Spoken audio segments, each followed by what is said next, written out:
해외는 정말 냉정하게 다 그냥 호텔 잘못입니다.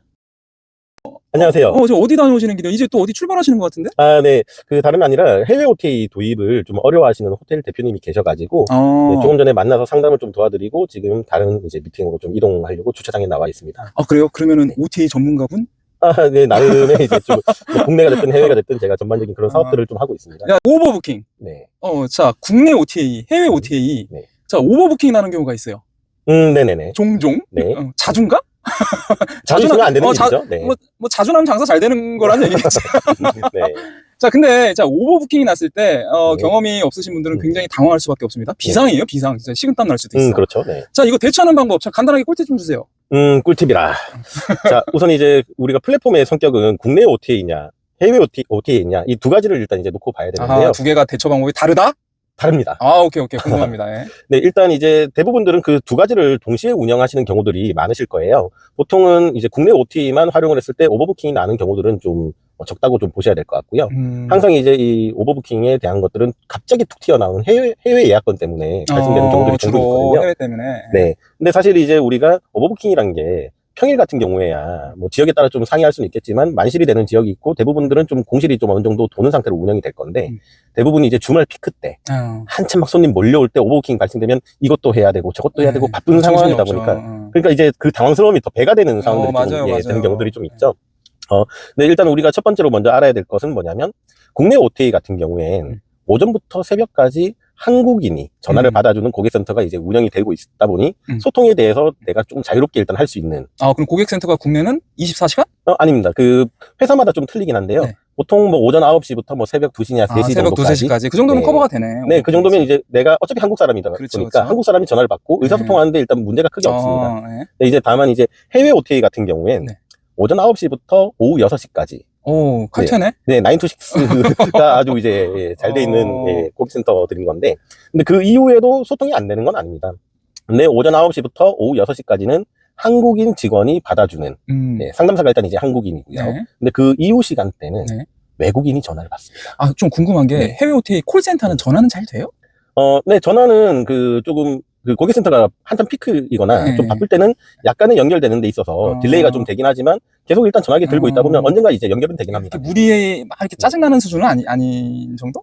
그것도 간혹 가다가 정말 짜증나는 경우가 있긴 한데요. 뭐 저만 해도 한 10분 정도 기다린 적도 있었고. 10분 정도가 될 수도 있겠구나. 아무튼 오케이. 네, 근데 어쨌든 통화는 된다. 통화는 된다. 네, 근데 이제 문제는 뭐냐면 조금 그래도 내가 영어를 할 줄 알고 그런 이제 대표님들이시라면은 그 이후 시간대 소통하시는 게 크게 문제가 없겠지만 6시 이후로는 제가 말씀드렸다시피 외국인들이 전화를 받는다고 말씀드렸지 않습니까? 전화를 받긴 받는데 외국인들이 받는다? 예를 들면 이제 영어로 일단 이제 소통이 기본 전제가 이제 되다 보니까 사실 내가 이제 영어를 좀 할 줄 모른다 그러면 사실상 고객센터에 전화해봤자 큰 의미가 없어요. 네, 근데 오버부킹은 대부분 언제다 한참 피크인 뭐 밤 10시 그렇죠. 이럴 때 이제 발생이 되다 보니까 해외권으로 오버부킹이 발생됐지만 내가 소통에 뭔가 이게 막히다 보면은 어떻게 이제 할 수가 없는 거죠. 근데 그렇게 이제 사람이 몰리게 되면은 이렇게 얘기만 들었을 때 그럴 수 있겠구나 인 거지만 내가 그 상황에 당면에 있을 때는 정말 어떻게 해야 될지를 잘 모르시는 이제 경우들이 좀 많습니다.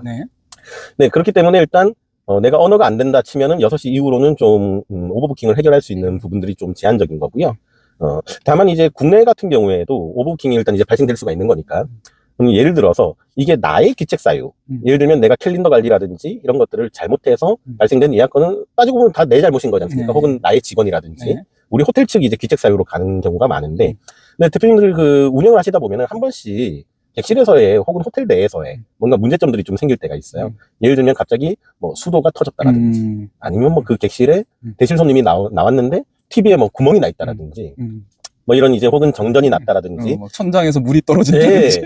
근데 이렇게 되면은 이게 그 청소를 하고 안 하고의 문제가 아니라 하드웨어 자체에 문제가 생긴 거니까 객실을 판매할 수가 없지 않습니까? 그렇죠. 네, 이럴 때는 이게 천재지변과 이제 가까운 일이다 보니까 그런 것들을 이제 고객센터 통해서 잘 얘기를 하시면은 크게 이제 페널티가 없게끔 취소가 되는 경우들이 있습니다. 뭐 이건 이제 정답은 아니지만 이제 뭐 수많은 이제 업체들을 관리하던 이제 제 입장에서 이제 말씀드리는 거고요.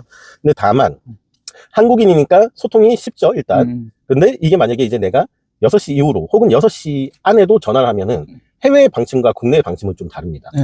해외는 정말 냉정하게 다 그냥 호텔 잘못입니다. 어. 그런 천재지변이 일어났다라든지 어떤 사태가 나서 객실을 판매를 못하게 되더라도 네, 이 기체 사정이잖아. 그렇게 되는 겁니다. 네, 해외 같은 경우에는 좀 페널티가 나름 좀 빡습니다. 이런 표현을 해도 될지 모르겠지만 자, 첫 번째로 만약에 내가 객실을 10만 원에 1박짜리를 하나를 팔았는데 오버부킹이 돼서 그 건을 취소를 해야 된다.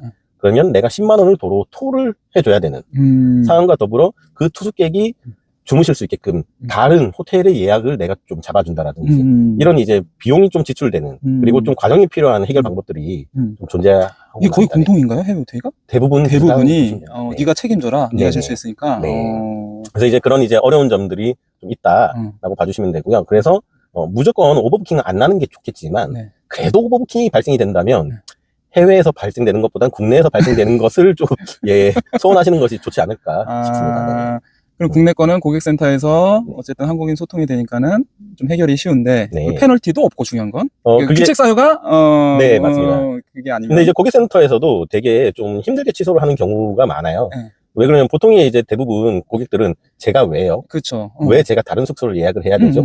뭐 이런 경우들이 이제 종종 있다 보니까 그래서 이제 그 고객센터 내에서도 그런 이제 고객들한테는 뭔가 쿠폰이나 포인트로 약간 리워드 해주면서 좀 달래는 경우들이 좀 많고요. 고객센터에서 그거는 알아서 해준다. 네, 맞습니다. 어쨌든 간에 국내 OTA 같은 경우에 우리가 그 광고비라는 걸 내지 않습니까? 네. 네, 그런 이제 광고비에서 일부 이제 재원들이 또 그런 서비스가 있는 거네 그러면. 예, 그렇습니다. 네, 뭐 물론 이게 악용되면 안 되는 거겠지만 그렇죠. 그들도 어쨌든 간에 그 설득을 하는 데 있어서 엄청난 이제 고충은 따르는 거니까. 네. 자, 그럼 결론은 국내 OTA는 고객센터 통해서 자, 새벽 2시까지 영업이 2시 되는 혹은 3시. 고객센터 통해서 네.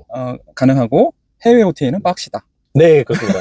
그리고 어차피 영업시간 이후에 언어적인 소통의 문제가 아니라 어찌됐든 호텔 잘못으로 몰고 가기 때문에. 해외 OTA 같은 경우는. 네. 그럼 이게 이제 어떤 식으로 반영이 되냐면, 그, 예를 들면, 국내 OTA 같은 경우엔 플러스 영업일 4일 뒤에 내가 판매했던 이제 대금의 수수료 10%를 제외하고, 입금이 되죠. OTA 회사에서 이제 입금을 해주는데, 해외 같은 경우에도 자동정산이 있고 수동정산이 있습니다. 그게 예를 들어서 주 단위로 자동정산도 있고, 뭐 월 단위로 이렇게 내가 이제 수동으로 하는 방법도 있는데, 예를 들면 내가 이미 다 출금을 한 상태다. 그래서 원래 0원으로 잡혀 있었는데 오버부킹이 발생됐다. 그래서 아까 말씀드렸던 만약에 10만 원짜리 건이다. 그러면 마이너스 10만 원으로 비기가 돼 있는. 네, 그런 호텔 니네 잘못이니까 네. 안 준다. 네네. 근데 다만 이제 예를 들어서 이제 해외 OTA 같은 경우에도 내가 이제 셀프로 다 도입을 했느냐, 아니면 이렇게 내가 좀 내부의 담당자를 좀 잘 알고 있거나 나를 좀 담당해주는 네, 그런 이제 매니저가 있으면 매니저분들이 간혹 본사에다가 그 메일을 좀 써주긴 합니다. 그러면 여기 해당 호텔 같은 경우에 어쩌고저쩌고 이런 이제 호텔이다. 그러니 이번 건에 대해서는 좀 면책을 시켜주세요. 라고 해서 일단 그렇게 페널티를 없애는 경우들도 있겠지만 대부분들은 없다. 네, 이제 저같이 이런 걸 업으로 하는 사람들이야. 그렇죠. 아무래도 이제 각각의 회사마다 그 관계가 또 있으니까. 네, 그렇죠. 그런 것들이 이제 좀 되긴 하는데요. 네, 그런 이제 차이점들이 있다. 자, 좋습니다. 자, 오버부킹. 네. 자, 일단 대처법, 국내와 해외 OTA 관련. 자, 근데 네. 어떤 일 하시죠? 뭐 이미 아실만한 분들은 다 아실 건데, 네, 저는 그 지금 해외 OTA를 중소형 숙박시설 같은 경우엔 도입을 해놓고도 네, 활용을 제대로 못 하시는 경우들도 있고, 혹은 내가 새로 좀 뭔가를 도입을 해보려고 해도 뭐부터 해야 될지도 모르겠고 하시는 분들의 이제 해외 OTA를 전반적으로 다 구축을 해주고 도움을 예, 관리를 해주고 있는 회사를 운영을 하고 있습니다. 회사 이름이 어떻게 돼요? 네, 바이룸이라고 해서요. 그 전 세계 객실을 이어주겠다라는 뜻으로 이제 바이룸. 깊은 뜻이. 네, 그렇게 이제 서비스를 운영하고 자, 고맙습니다. 지금까지 그 오버부킹 났을 때 해외와 국내 대처법. 네. 자, 우리 바이룸. 네. 우리 강 대표님과 얘기를 들어봤습니다. 자, 고맙습니다. 좀 다음 어디로 가시죠? 다음도 이제 호텔로 또 이동할 예정인데요. 또 상담에 들어 좀 가시는 거예요? 네. 다음 이동지까지 조심히 가시고. 네. 고맙습니다. 숙박통신이었습니다. 네, 감사합니다. 고맙습니다.